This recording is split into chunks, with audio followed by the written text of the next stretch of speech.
Welcome to the Rim Break Rodeo. We hope this video helps.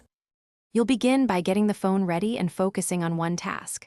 First, unlock the iPhone and open the app or screen you'll practice on. This avoids accidental inputs. Once done, check settings only for accessibility options like assistive touch if your fingers need help. Practice the first gestures, tap, swipe, and press, slowly once, then increase speed to build muscle memory. Make sure to watch how the UI responds, because that feedback teaches you when to adjust pressure and timing. Now you'll execute the main gestures and learn why each matters. Tap to select. It's precise and fast when you target icons or buttons. Swipe with one finger to move between pages, and use two-finger swipes when scrolling long documents so the system distinguishes navigation versus content movement.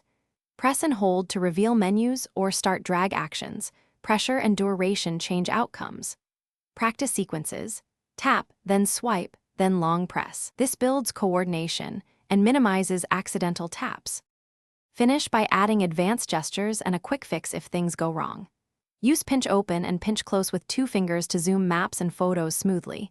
Control the speed by how quickly you move. Learn three-finger gestures, like three-finger swipe for undo or the system multitasking shortcuts, because they save time. If gestures stop responding, restart the iPhone first and make sure screen protectors aren't interfering. If needed, toggle assistive touch to replicate gestures with an on-screen control. Thanks for watching. Consider subscribing if we helped you.